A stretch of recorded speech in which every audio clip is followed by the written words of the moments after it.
Tonight's DJNTV show is sponsored in part by Electro Voice, DJ Event Planner, ADJ, NLFX Professional,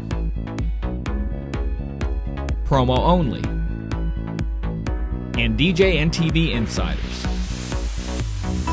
What's up, everybody? Welcome back to another edition of the PHDJ podcast. This is Joe Bunn, and I'm with my man, as always, DJ Mike Walter. What's up, Mike? What's going on, Joe? How are you? I'm good, man. So let's be transparent to the listeners that we are pre-recording.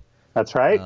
You're off to L.A. to see we're wearing the the same shirts as last week, That's so they true. would I have guess probably figured that out. And I'm also in my office. That's true. Yeah, so 2 weeks in a row. 2 weeks in a row, I'm not using the Electro Voice microphone, which is actually probably a good thing, because if my audio is not as good as it usually is, isn't that a great plug? There will be a glaring difference between me and this big-ass microphone and those earbuds. And I got my little earbud, but it was essential to I make was running late. Yeah, I will take the bullet for this. For you people that do not like Mike's audio in these two episodes, I was running late. I did set my alarm, but I wanted to see my little dude, and my other son was on a sleepover, and my wife. Oh, you're going to play the kid card. I did. Oh, yeah. There you I go. had to see him. Can't blame Joe for running late because he had to see his son. Hey, I was gone. I was gone. So if you missed the last episode, we recapped the Marquee Show, which kind of plays into a little bit about what we want to talk about today. And I know some of the listeners are going to be like, geez, dude, you're already talking about Mobile Beat and it's not even the end of the year yet? Yes, we are, because I think that coming off the Marquee Show, and how the attendance was down, it makes me only want to, get more DJs out to more shows, I guess is what I'm trying to say.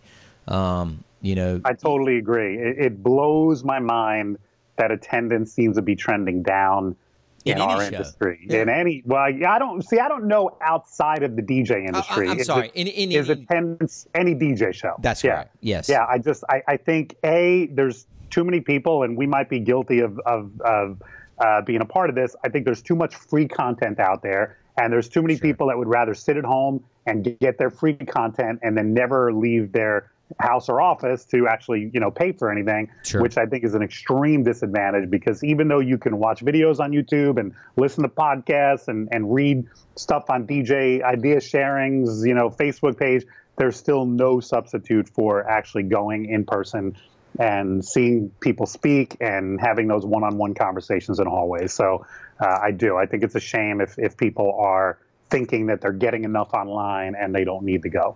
I agree, Mike. Totally. I mean, it even for somebody like Mike and myself, I mean, I think that probably the biggest question I was asked in the hallway between the seminars is, when are you speaking? When are you speaking? And I think that people just assume that I go to these things to speak or to sell something. And listen, did I have my DJ booth there? Yes, but I didn't have a booth out in the hall for it. It just happened. You didn't have a booth to sell your boots? Nope. It was up on your booth on stage. It was on stage. Right. They had a different DJ each day, like I said, opening up and just spinning on it. I think a couple people mentioned it, when throughout the day, but I was there to learn something, to pick up something. Like I may have mentioned on here, I was originally going to go to a podcast convention in Philly, and then kind of shifted last minute and rerouted my flight to Chicago and changed my plans to go to the Marquee Show, and then to spend more time with my family out in Park City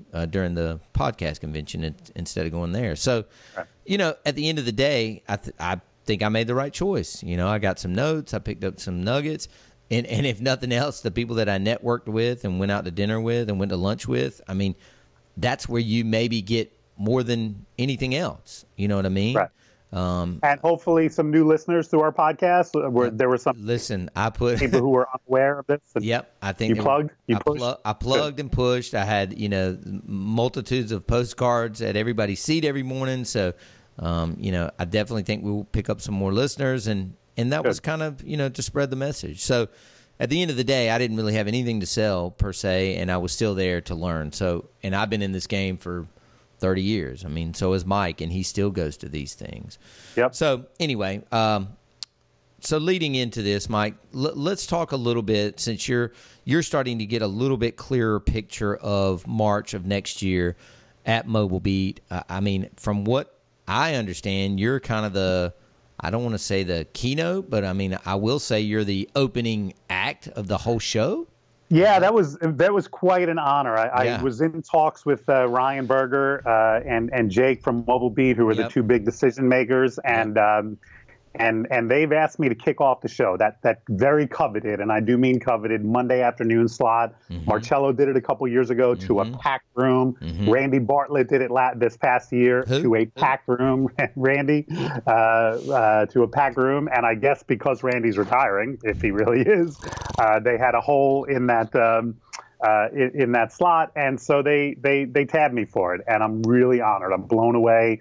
A couple years ago, I wanted to get back into speaking at Mobile Beat, and I was honored to make it onto the big stage.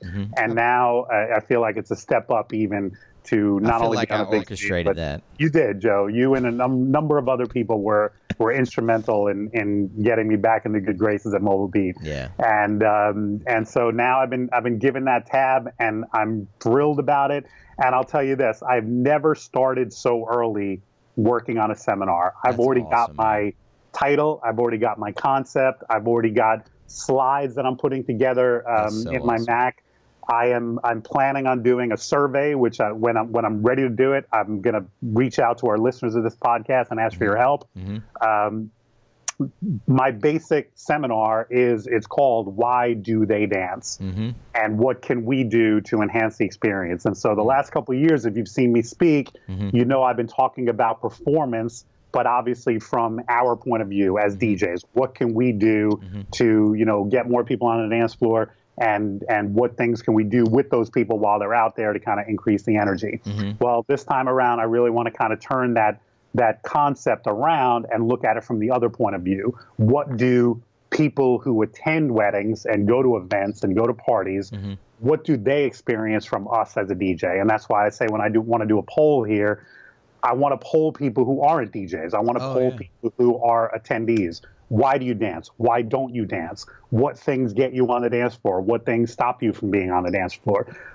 Things like that. So I'm really interested in this topic, and I'm confident that I'm going to put together a really solid and interesting seminar called "Why Do They Dance?" And I'm excited about it. Mike, are you digging into are you literally going into research mode, like the psychology of it, or are you more basing it off? Actually, I want to thank Rob Ferre, first of all, who you both know. Yeah. Rob recommended a book called Dance Psychology, which I dove into.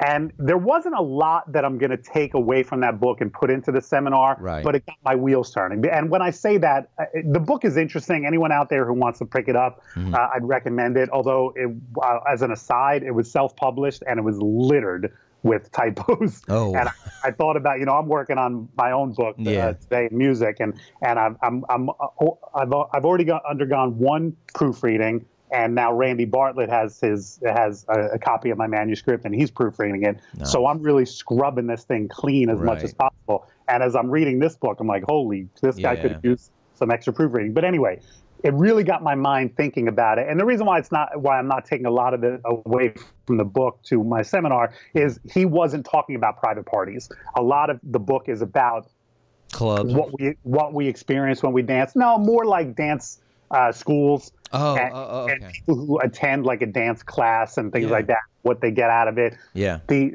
What happens in your mind while you dance, and how, and also what happens in your mind when you watch dance, when you go to a ballet or when you go to a, something like that. So a lot of it wasn't really topical to what I'm going to be speaking about in March, but like I said, it really got my wheels turning to, I don't think anyone has ever done a study of, when you're at a wedding, what's the difference between you sitting there with your wife all night and just chatting and you getting on the dance floor for 2 hours and having a great time?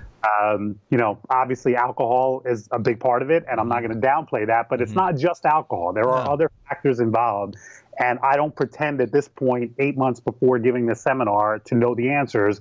but this is what the seminar is going to be talking about. Yeah. So I'm excited about it. I think the real, I'm excited about to hear it, to be honest with you. I mean, it'll be totally, it'll be nothing that I've ever heard from you, you know, one-on-one or on the show or on the, at our workshop or anything like that. So, I think the real hero at any wedding is that first couple that gets out there, you know. A lot of times. And Yep. I'm like, hell yeah, like those are my people. But you know what? I'll give you an aside there. Yeah. I know a lot of DJs who don't like having children at their weddings. Yeah. I love having children at my weddings because a lot of times they're the first ones out there. Them along with mom, who's going to go dance with them, sometimes are the icebreakers. Yep. And so, you know, you get the two flower girls and her mom on the dance floor at least, because there is that hesitation. I hope people will answer that honestly when I do the poll. Yeah. I think sometimes people don't want to dance because they don't want to be the first person on the dance floor. Yeah. So once you've cracked that shell, now people are more apt. And a lot of times those two cute little flower girls or the ring bearer sliding across the floor, at least he's the first one out there. I think I'm in the category of no to children at a wedding, but I think it's when they're in mass. You know, a couple, the ring bearer and the flower girl, whatever. Right. I don't want to have to do a lot of games with the kids. Or they just you know, the adults start to circle them and sit there and go, oh, and they don't dance, and they're just kind of letting the kids take over. And I'm like, damn it, this is not what I want, and I don't think it's what the bride wants. It's not a kiddie party.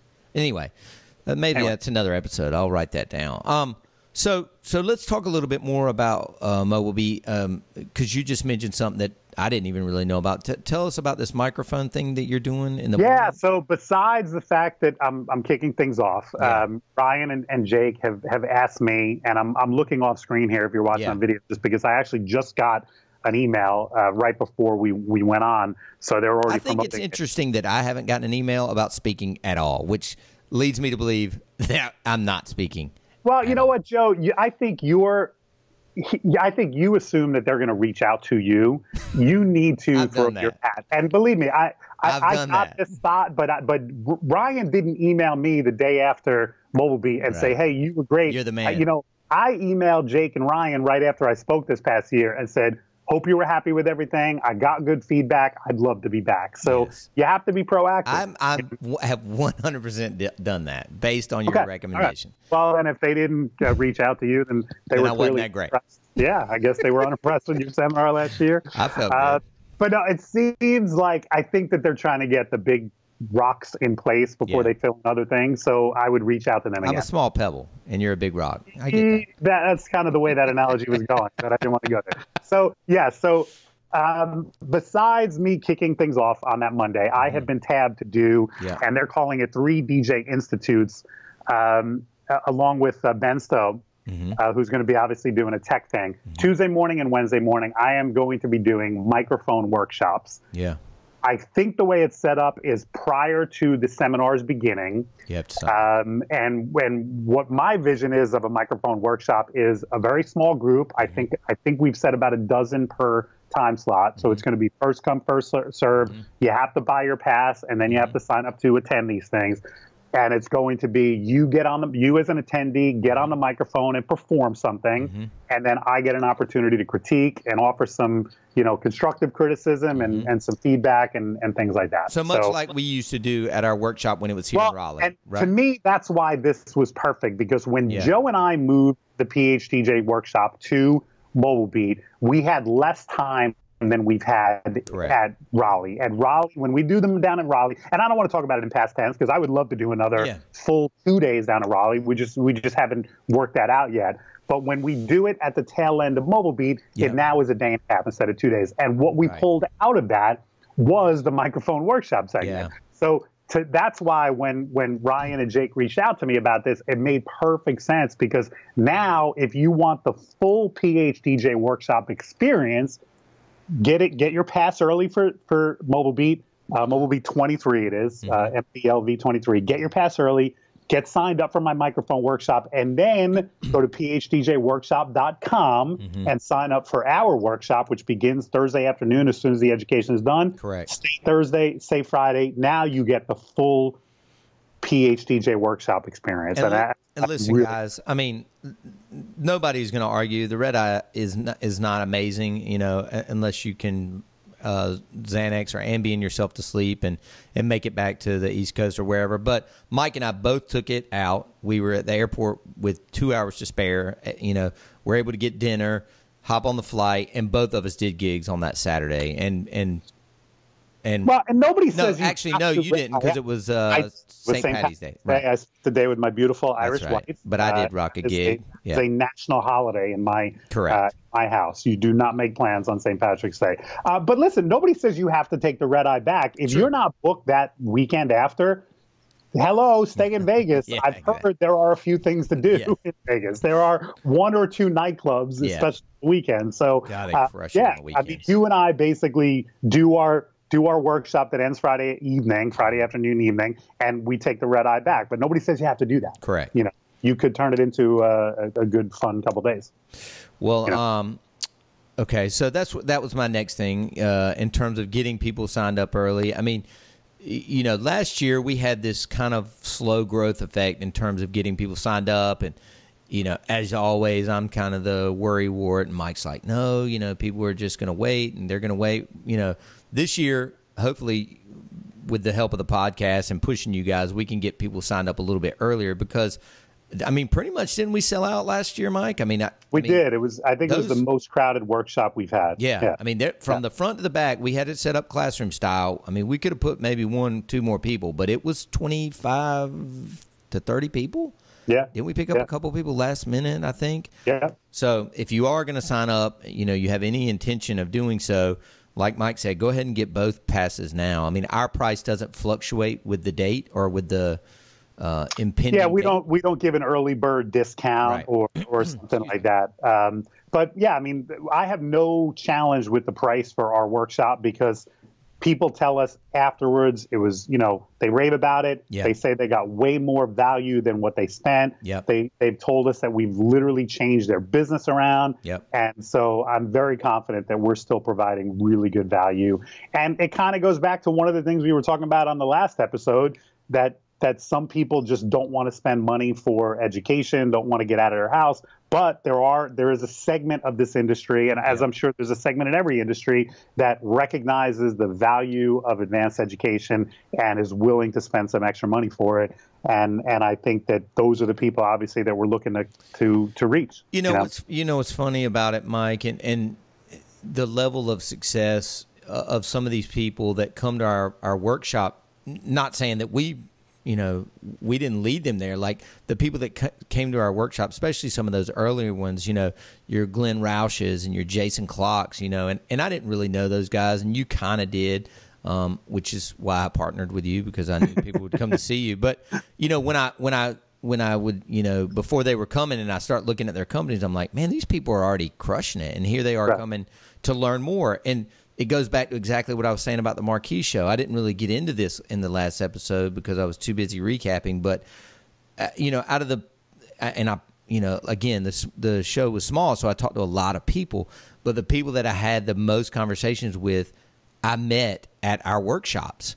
You know, your Matt Conta from Buffalo, Gerald from Canada. I mean, that guy literally goes to everything. Every Randy Bartlett. He's been to every Mark Farrell. He's been to PHDJ. I mean, he's just a serial learner. You know what I mean? And he's just the nicest guy too. Travis Seibert, remember him? He was from Wisconsin area. I mean, there were so many people. And again, they were the same as I was. Oh, wait a minute, there's a new show. I gotta be there. I gotta check it out. So you know. And one of the things I don't know if we talk about enough for the PHDJ graduates, we have a closed Facebook group, and it's one of those, you know, unlike a lot of the DJ Facebook groups where there's, you know, a lot of wasted time and a lot of negativity and a lot of like, how dare you, blah blah blah, trolling and stuff like that. This is, you know, there are very few posts in there, but the posts that are in there, you and I usually weigh in, other people weigh in, offer their opinions. I love our graduate group as much as any other page on Facebook, just because it's a positive place to be, but it's educational as well. I'm telling you guys, I mean, if nothing else, there are some super smart people in that group that are just, you know, if somebody asks a question and you know, it gets the thread going, it's people, you know, a marketing idea or something somebody's done, or I mean, there's just some people in there that are a lot smarter than I am, and I'm just constantly blown away by the feedback. Yeah, I definitely learn from the people in there, but I also, you know, when I think of something new and different here, that's where I share it. I often don't share my best nuggets just to the general public. Same. Because I feel like, hey, I owe these people some loyalty for having taken the workshop and, you know, and paid for it and saying they believe in you and I enough that they're going to cut a check. So, you know, when I come up with, hey, I've been doing this different, I think it works, I share it in the graduate group. Yeah. You know what I mean? Yep. Yeah. I agree, man. There are a couple things I like to keep close to my chest, and I don't know. Maybe I'll share a couple of them with you. I'll write that down, Mike. Like a couple of podcast listener only things that we're going to share, or you know, or PHDJ graduate group only. You guys will be the only people that get to hear that. We'll have an episode like that one time, because I like to keep some stuff close to the chest, even though. Some, you know, I've got 3 other offices and they're like, dude, you're putting out all these videos and you're giving away everything. I'm like, not everything, guys. I keep some stuff. There's a great saying by James Brown. I taught them everything they know. I just didn't teach them everything I know. Oh, that's awesome. I'm pretty sure that's a James Brown quote. If I'm wrong about that, I apologize. But anyway, I'm looking off screen again just because, like I said, I just got this email from Mobile Beat. And according Joe to this is not email, on the roster. It's there's a picture of the speakers, and I don't see. I'm looking close. No, Joe, I don't see a Joe Bunn picture. But it says get your pass by July 31st before prices go up. So did you just get an email, like a mass email? I literally did. I literally got a mass email. So if you didn't get this email, I'm sure if you just go to mobilebeat.com, follow the links, I'm sure you can get it. And it doesn't have pricing in the email, but apparently there's going to be a price increase at the end of this month. So get in now. Yeah, you got 18 days to get it done, basically. And I don't want to. This is pre-recorded. Sorry. Yeah, we're going to drop this next week. So, and I don't want to sound too cocky about this, but I've already had people reach out to me about the microphone workshop because people have been interested in it. So I think these slots are going to fill up pretty quickly. So Tuesday and Wednesday morning, and we may extend it to Thursday if it does fill up, but I don't know if it will or not. So. I'd get in soon, get your pass, get signed up, and then please go to phdjworkshop.com, check out our itinerary. If you have any questions about the workshop, fire away, reach out to Joe, reach out to myself, reach out to past graduates. I always think that's a great thing. 100%. You know, you reach out to a Mitch Taylor or a Quain Tull or, you know, any of the guys who have graduated and will tell you, it was well worth it. Totally. Yeah, I can't. You know, I'm not sure. I don't know that Ryan has a link for this mic workshop set up yet. Does he? Is that what you were saying, Mike? You know, I'm trying not to look off screen too much. Don't worry about it. You know, I'm sure if you go to mobilebeat.com, hopefully it'll be self-explanatory. And anyway, that was one of my favorite parts of when we were doing the workshop down here in Raleigh. The hotel was super cool, and they were, you know, we had a nice conference room, but we couldn't pump music. But it's in a neighborhood where I knew a bar owner across the street, so Mike and I would walk everybody over there. All the gear would be set up, and honestly, that was one of the most interesting parts to me of the whole workshop, to see the people that volunteered, how they did things. Right. Of course, Mike and I would, you know, that was one of my favorite things that Mike ever said was, you know, I think he was like, "All right, Joe, you're up," and I was like, I'm sorry, what? And he goes, you can't ask somebody to do something if you're not willing to do it yourself. And I was like, give me the damn microphone. So and yes, every microphone workshop I've ever done and will do in the future, I get on the microphones first. Hell yeah. So I don't ask you to do bridal party introductions or anything else before I do it. So, and I also, and when I do it, I say to everybody in the room, go ahead, rip me apart, offer me some feedback, tell me. And I've heard some good things. So I never will do a workshop like that without also getting on the microphone. 100%. And I did the same with you. Yeah, it's a joke. It was one of my favorite parts. And not only did I learn from, I'm sure that I got a critique on my own, but I learned from, you know, just watching other people. That's when I started doing the iPad. To be honest, was I think I saw Glenn or somebody walk out with an iPad, and I was like, it looks so much better than flipping through paper. And, you know, I got that whole thing of his introductions and the way he used Keynote You remember that? Yep. And he had each screen with black background and white text, and he just flipped through each name. That was super cool to me. So. Yeah, a few of those stand out to me. Glenn Roush, I remember being amazing. Yeah, he's really good. Because Glenn's one of those guys that I think of as a business owner because he's running a killer business down in Dallas. Sure. But I never thought of him as an entertainer. And then he gets on the microphone and rips it up. And I'm like, oh, yeah, now I know how he's built such a How did he grow this? Yes. And you know what also stands out for me, too? When Jay Sims did his shoe game. Yeah. Amazing. Yeah. And he like, you can tell it's something he does often. He knows it like the back of his hand. And he was entertaining and funny about it. And again, it was just another great reminder. You see these people who have built big organizations and you think of them as business people, but then you remember, oh yeah, the reason why they got to that level was that started out as an entertainer at their Well, cool, man. So thank you guys again. Mike, anything else to add, or are you good? No, I just I hope everybody joins us in Vegas. It's really I think it's gonna be great. And I know it seems far away. We're both sitting here tanned and planning on going to the beach, but it'll be here before you know it. It really will, man. I mean, the summer will be over at the end of August, really, and then you got your fall and holidays, and then boom, it's at the beginning of next year, for first quarter next year. Yep. All right, guys. Well, thanks for listening. As always, thank you, Roland. Thank you, Evie. Thank you, Mike. And we will see you guys back soon. Later. Peace.